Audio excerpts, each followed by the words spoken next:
mo ang punto, kapatid? Opo. Kaya lang, sandali. Sa Katoliko kasi, sa amin kasi, ang explanation namin dyan is, di ba, kung ang Bible is love letter sa atin ng Diyos, then para kung tayo nga kapamilya natin or pamilya natin, nag-ibang bansa, para maalala natin sila, kailangan natin ng pictures nila. So parang sa aming mga Katoliko ganun din, para maalala natin, tapos maramdam natin na kasama natin. Pwede ba akong sumabat sa'yo, kapatid? Sige Pwede po. ba akong sumabat sa'yo? Alam mo ba yung kauna-unahang Pilipinong santo? Si San Lorenzo Ruiz? Nabalitaan mo na yon?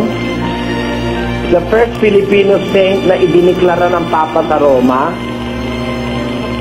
si San Lorenzo Ruiz. Okay. Apa. O, naalala mo na. Apa. Alam mo ba na yung retrato ni Lorenzo Ruiz, hindi niya litrato? Yung sinasabi na namang isa pang gagawin santo, yung Pedro Calungsod, taga-Bisayang binata, nakarapat dapat iranging martir. hindi niya picture yan, Daniel eh. At tinan mo? Paano ngayon tayo niyan? Paano kang maaalala mo yun doon? Ang nakikita mo yung ibang retrato. Miski nga kay Kristo lang eh. Tinan mo yung Kristong ipinagpapapakita ng Katoliko. Sino dyan ang totoong Kristo? Pakita nyo nga lahat yung Kristo dyan, kapatid namin. Eto po, at panoorin niyo po mga kababayan, lalo na po yung kapatid natin nagtatanong. Kapatid na Eli, iba-ibang mukha po ito eh. Sige nga, pakita mo nga lahat. Opo, may mahaba ang buhok, may nakasyagi, mayroon namang kapatid na Roland. Ito, isa pa o.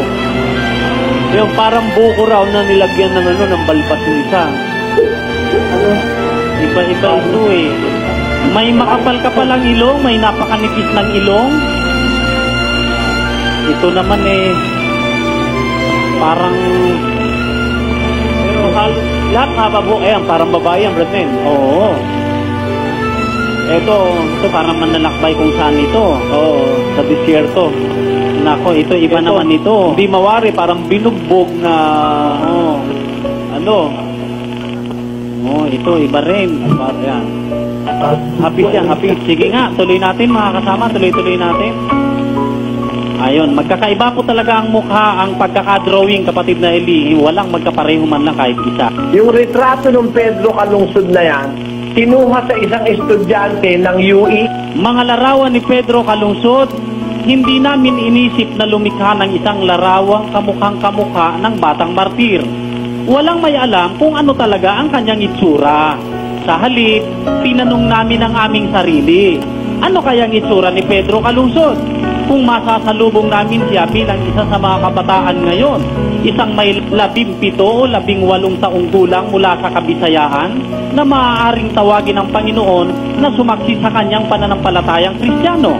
Ang tanong na ito ang ibig sagutin ng aming mga larawan ng potensyal na martir na taga-Bisaya.